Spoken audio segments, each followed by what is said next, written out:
Se creía que se habían ido y que nunca se volverían a ver, hasta que regresaron. Únete a nosotros y descubre 5 cautivantes historias de personas que desaparecieron, solo para reaparecer años después. Algunos misterios perduran para siempre, incluso cuando se resuelven oficialmente. Veamos si podemos descubrir la verdad. En 1978, Stephen Kubacki, de 23 años, era estudiante en Hope College, una universidad privada cristiana de artes liberales en Holland, Michigan, cerca de la costa sureste del lago Michigan. La universidad era pequeña y conservadora, el tipo de lugar donde todos se conocían. Con su disposición libre y su brillantez, Stephen era un poco inusual, en contraste con los valores conservadores de su universidad. Era un amante de la naturaleza y le encantaba jugar a Dungeons and Dragons. Stephen andaba con un grupo de 20 personas, la mayoría de las cuales eran consideradas raras por los demás estudiantes. En febrero de 1978, Stephen le dijo a su compañero de cuarto que iba a una aventura. Tal vez necesitaba un descanso antes de los exámenes finales y la graduación, o quizás era el tipo de emoción que Stephen apreciaba y perseguía.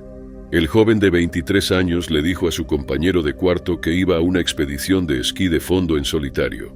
Planeaba estar fuera solo 1 o 2 días. Había hecho este tipo de cosas muchas veces antes. La noche antes de irse, Stephen se reunió con una amiga suya. Estaba de buen humor y le contó todo sobre su próximo viaje y sus planes. Se fue a la mañana siguiente, armado con sus esquís y una mochila. Su destino era el lago Michigan, que sería impresionante en esa época del año. Sus amigos sabían que volvería en un día o 2. El 20 de febrero de 1978, la policía de Holland fue contactada por un grupo de snowboarders, y lo que ellos tenían para decir era desconcertante. Habían encontrado un par de esquís abandonados y una mochila en la orilla del lago Michigan, al final de un sendero que comenzaba en el seminario St. Augustine en Saugatuck. Cuando la policía llegó, siguieron el sendero y encontraron los esquís y la mochila en ordenados. Los esquís estaban frente al lago, uno al lado del otro. También había bastones de esquí clavados en la nieve. La mochila estaba sobre los esquís. Y para hacer todo aún más extraño, había huellas en la nieve, formando un camino dirigiéndose hacia el lago donde terminaban, como si su dueño hubiera desaparecido de la faz de la tierra. Era una imagen impactante, una que a primera vista podría llevar a cualquiera a la misma conclusión lógica. Parecía que el dueño de los esquís se había ahogado en el vasto lago Michigan. Cuando la policía revisó la mochila, encontraron una factura del dentista. El nombre de Stephen Kubacki estaba en ella. Las autoridades sabían ahora a quién estaban buscando. Inmediatamente lanzaron una búsqueda por aire y tierra, pero sin éxito. No había rastro del joven de 23 años. ¿Podría ser que se hubiera ahogado en el lago? ¿O había otra explicación más complicada? De vuelta en Hope College, no muchos notaron la ausencia de Stephen. No había carteles de persona desaparecida, ni vigilias por su alma. Los padres de Stephen, por otro lado, hicieron todo lo posible para ayudar con la investigación. Invirtieron tiempo y dinero para encontrar a su hijo. Pero nada salió de eso. Estaban desesperados. La policía pronto descubrió que Stephen parecía ser el mismo de siempre antes de su desaparición. Mientras algunos en Hope College creían que había planeado su propia desaparición, sus amigos más cercanos, como su compañero de cuarto, creían que Stephen había tenido un mal y inesperado destino. La policía encontró cada vez más detalles que pintaban un cuadro extraño. Para empezar, había una pareja que afirmaba haber visto a Stephen, o al menos a alguien que se parecía a él, el 19 de febrero, un día antes de ser declarado desaparecido. Según ellos, habían visto a un joven trepando montículos de hielo cerca de la orilla del lago Michigan, mientras una mujer pequeña con cabello largo y oscuro le tomaba fotos. Stephen tenía algunas novias, pero ninguna de ellas estaba o era de los Estados Unidos. La policía también descubrió que otra estudiante sin nombre en Hope College se había angustiado mucho cuando Stephen desapareció y dejó el campus como consecuencia. La desaparición fue un misterio y seguiría siéndolo incluso cuando reapareció, porque Stephen Kubacki sí reapareció. La mañana del 5 de mayo de 1979, más de un año después, Stephen se despertó en un campo en Pittsfield, Massachusetts, a 700 millas de donde desapareció. Llevaba ropa que no era suya, tenía una mochila desconocida llena de recuerdos de lugares en los que nunca había estado. Y no tenía recuerdos de los últimos 14 meses. Luego Stephen se reunió con su familia. Atribuyó su pérdida de memoria a la fatiga y la exposición a los elementos, y rechazó ayuda psiquiátrica. Ahora trabaja como psicólogo en el noroeste del Pacífico y ha escrito un libro sobre matemáticas y existencia. ¿Pero qué crees que realmente le pasó a Steven? ¿Fue una víctima de los elementos o planeó su propia desaparición? Lucy Ann Johnson se casó con su esposo Marvin Johnson en Blaine, Washington, en abril de 1954. La pareja tuvo 2 hijos, una niña, Linda, nacida en el año de su matrimonio, y un niño, Daniel, nacido en 1955. Lucy, Marvin y sus hijos se mudaron varias veces antes de establecerse en Surrey, en 1955 o 56. Vivieron juntos unos años. Desde fuera, llevaban una vida tranquila. No hay eventos significativos conocidos por el público de ese periodo. Pero desde dentro, las cosas probablemente eran muy diferentes de lo que parecían. Surrey, parte de Metro Vancouver, es una ciudad de unos 500,000 habitantes. Muchas cosas pueden pasar en una ciudad de ese tamaño sin que nadie lo note. Pero los vecinos de Lucy notaron algo sobre ella. Había desaparecido. Fue vista por última vez por un vecino en septiembre de 1961, en el bloque 10.300 de la calle 145A en Surrey. 4 años después, el 14 de mayo de 1965, Marvin Johnson, el esposo de Lucy, la reportó como desaparecida. ¿Por qué esperó tanto para alertar a las autoridades? ¿Estaba de alguna manera involucrado? Las autoridades sospecharon algo extraño en el caso. Creyeron que era un juego sucio, y como en muchos de estos casos, consideraron al esposo un sospechoso. Comenzaron a investigar de inmediato e incluso obtuvieron permiso para excavar en el patio de Marvin, buscando un cuerpo o al menos algunas pistas sobre la desaparición de la mujer, pero no encontraron nada. O Marvin Johnson era un asesino astuto que había matado a su esposa y se había deshecho de su cuerpo, o Lucy Johnson había desaparecido en el aire. Sin evidencia que apuntara a Marvin como el asesino, la policía intentó encontrar otras pistas, pero pasaron los meses se convirtieron en años, los años se convirtieron en décadas, y aún no había rastro de Lucy Johnson. Con el tiempo, los investigadores compararon muestras de ADN de restos no identificados con el ADN de Linda y Daniel, los hijos de la pareja, pero sin éxito. Daniel murió en su adolescencia, y Marvin Johnson murió a fines de la década de 1990. Linda, la hija de los Johnson, era todo lo que quedaba de la familia. Tenía alrededor de 7 años la última vez que vio a su madre. Décadas después, aún no tenía respuesta. En 2013, Linda estaba en sus 50, pero nunca había perdido la esperanza de descubrir qué le había pasado a su madre Lucy. Fue en junio cuando algo llamó su atención. Casi 52 años después de la desaparición, la Real Policía Montada de Canadá destacó el caso de Lucy como un caso frío, parte de su serie Desaparecido del mes. Los renovados esfuerzos de la RCMP de Surrey para localizar a Lucy impulsaron la búsqueda independiente de Linda de respuestas. No sabía mucho sobre su madre, pero sabía una cosa. El lugar de nacimiento de ella estaba en Alaska y había vivido en Yukon por algún tiempo hasta 1953. Con esta información, puso anuncios en varios periódicos del norte, pidiendo pistas sobre el caso de su madre. Linda no esperaba que su hermana respondiera a su llamada de ayuda. Ni siquiera sabía que la tenía hasta que Rhonda la llamó en julio, diciéndole que había visto los artículos en el periódico y estaba segura de que Lucy Johnson era su madre. Linda tenía muchas preguntas.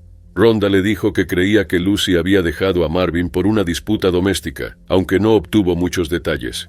Luego Lucy se volvió a casar y tuvo 3 hijos, Rhonda y otros 2. Vivieron en Columbia Británica hasta los 80, antes de mudarse a Yukon. Linda finalmente se reconectó por teléfono con su madre. La conversación fue incómoda al principio, pero pronto encontraron su ritmo y se dijeron "te quiero", antes de prometer reunirse en persona. En septiembre de 2017, Alex Batty tenía 11 años y estaba en lo que se suponía sería unas simples vacaciones familiares. Era el 30 de septiembre cuando Alex, su madre Melanie Batty de 37 años y su abuelo David Batty de 58 salieron de su casa en Oldham, cerca de Manchester, Reino Unido, y llegaron a Marbella, España. Planeaban estar allí una semana. Susan Caruna, abuela de Alex y también su tutora legal, había accedido a que el niño se fuera de vacaciones con su madre y su abuelo. Susan, Melanie y David tenían sus diferencias, especialmente en lo que respecta a Alex. Susan quería que el joven tuviera una vida normal y una educación, pero Melanie y David opinaban que Alex no debería ir a la escuela. A pesar de sus diferencias, Susan decidió permitir las vacaciones, confiando en que Melanie y David no harían daño a Alex ni a su futuro. Pero empezó a lamentar su decisión durante una llamada con Melanie, cuando oyó que la mujer decía que iban a deshacerse de sus teléfonos. Tuvo la súbita sensación de que nunca volvería a ver a Alex. El 8 de octubre de 2017, Alex fue visto en el puerto de Málaga, en España, acompañado por su madre y su abuelo. Era el día en que debían regresar al Reino Unido, pero nunca lo hicieron. Los peores temores de Susan se hicieron realidad ese mismo día cuando recibió un mensaje en Facebook. Era un video de Alex, Melanie y David. En el video, Alex decía que prefería estar con su madre que con su abuela. Melanie luego explicó que se iban porque no querían que Alex asistiera a la escuela. Melanie y David querían un estilo de vida alternativo y querían que Alex formara parte de él. Susan se sintió traicionada por su hija y su ex esposo. No tenía idea de si el joven estaría a salvo. No sabía si alguna vez tendría la oportunidad de vivir y crecer como un niño normal. Alertó a las autoridades, pero fue en vano. Melanie y David desaparecieron llevándose a Alex con ellos. Pasaron los años sin noticias de su nieto. Y luego, era el 13 de diciembre de 2023. Fabián Accidini conducía entre Camon y Chalabre, cerca de Toulouse, Francia. Era repartidor y solía trabajar hasta tarde. Eran alrededor de las 3 de la mañana cuando vio a un joven caminando por la carretera, con una mochila, una linterna y una patineta. Decidió ofrecerle un aventón. Poco después, el chico le dijo a Fabián quién era. Su nombre era Alex Batty y necesitaba enviar un mensaje a su abuela Susan. Fabián le dio su teléfono. Alex escribió y envió un mensaje a Susan diciéndole que quería volver a casa. Las autoridades fueron alertadas y finalmente regresó al Reino Unido con su abuela. Con 17 años, Alex contó a las autoridades que había llevado una vida nómada en los últimos años, viajando entre España, Marruecos y Francia. Su familia practicaba actividades espirituales y contemplación de temas esotéricos. Reveló que había decidido dejar a su madre y abuelo años atrás porque quería una vida más estable y normal y acceso a la educación. También dijo que mientras estaba en Francia, vivió con una familia en una remota granja en la montaña y que ellos inspiraron su deseo de normalidad. El 22 de diciembre, la policía de Greater Manchester confirmó que habían lanzado una investigación criminal sobre el supuesto secuestro de Alex a los 11 años. Era la tarde del 21 de enero de 1987, cuando Gabriel Nagy llamó a su casa y le dijo a su esposa Pamela que iba a almorzar. Gabriel trabajaba como montador de tiendas y también era estudiante de contabilidad. Él y Pamela tenían 2 hijos, Jennifer de 9 años y Stephen de 11. Gabriel era un hombre de familia, amaba a su esposa e hijos y disfrutaba pasar tiempo con ellos. El hombre se subió a su coche y comenzó a conducir hacia su casa en Newcastle, Australia. Nunca llegó a casa. Pamela, Jennifer y Stephen esperaron a Gabriel, pero no llegó a almorzar. Poco después comenzaron a preocuparse. Nunca había estado fuera de casa sin avisar. Hubiera llamado para decir que venía. ¿Dónde estaba? La familia decidió contactar a la policía. Al día siguiente, el 22 de enero de 1987, la policía hizo un macabro descubrimiento. Encontraron un coche quemado al lado de la carretera. No les costó mucho darse cuenta de que era el coche de Gabriel Nagy, pero no había rastro del hombre. La búsqueda continuó mientras la familia de Gabriel lidiaba con su dolorosa ausencia. Un par de semanas después, la policía tuvo una pista. Parecía que Gabriel había retirado dinero de su cuenta bancaria y luego lo había usado para comprar suministros de campamento. No era propio de él abandonar a su familia. Con estas nuevas pistas, había una nueva esperanza de encontrar a Gabriel, pero el rastro se enfrió rápidamente. Los niños lucharon para sobrellevar la desaparición. No solo perdieron a un padre amoroso, sino que también tuvieron que enfrentar preguntas de sus compañeros. Todos querían saber dónde estaba Gabriel, pero casi nadie pensaba en el estado emocional de los niños. Poco después, Pamela se llevó a sus hijos y se mudaron a Sunshine Coast en Queensland. Con el tiempo, la mujer se aseguró de que sus nombres siempre estuvieran en la guía telefónica, por si Gabriel alguna vez encontraba el camino de regreso a casa. Pero su esperanza se desvaneció. Luego asumieron que Gabriel estaba muerto. En 2012, más de 20 años después de su desaparición, la familia decidió darle descanso. Una investigación iba a declararlo muerto, ¿pero realmente lo estaba? En la tarde del 21 de enero de 1987, un hombre despertó con una sensación de ardor en la parte posterior de su cabeza. Se tocó la cabeza y vio sangre. Había un accidente de coche cerca. No recordaba su nombre. No sabía dónde estaba ni a dónde iba. Luego simplemente se fue. Un par de semanas después compró equipo de campamento. Vivió de manera precaria durante los siguientes años de su vida. Le ofrecieron refugio y trabajo en una granja en Rockhampton en algún momento, pero también vivió en la calle. Tomó trabajos ocasionales en barcos de pesca y sitios de construcción en Queensland. Acampó en la playa. Bebía para adormecer el dolor y aliviar la niebla en su mente. De vez en cuando, tenía destellos de un nombre y una vida adecuada, pero nada sustancial. Más tarde, conoció a un pastor amable que le dio una habitación en la iglesia River of Life y un trabajo como cuidador. El pastor incluso lo ayudó a obtener una tarjeta de Medicare con su nombre que ahora recordaba. Su nombre era Gabriel Nagy, eso lo sabía. En 2012, Gabriel Nagy recibió una llamada de la agente principal Georgia Robinson. Ella quería ir a verlo. Una vez que llegó a su ubicación en Mackay, Queensland, la mujer le informó que era una persona desaparecida. Tenía una familia, una esposa Pamela y 2 hijos adultos, Jennifer y Stephen. Habían sido notificados sobre su existencia solo 2 semanas antes de que fueran a declararlo muerto. Gabriel asimiló todo esto. Luego escribió una carta a su familia. Tenía 7 páginas, llenas de cosas que quería decirles a todos. 2 semanas después, Jennifer, de 32 años, voló a Mackay para ver a su padre por primera vez en 23 años. Gabriel decidió quedarse en Mackay y mantener su trabajo como cuidador, pero también optó por mantener contacto con su familia. Era el 28 de agosto de 2002, cuando la madre de Julian Hernández denunció su desaparición. Ella tenía una buena idea de lo que le había sucedido al niño. Julian Hernández tenía 5 años. Sus padres no estaban casados ni vivían juntos.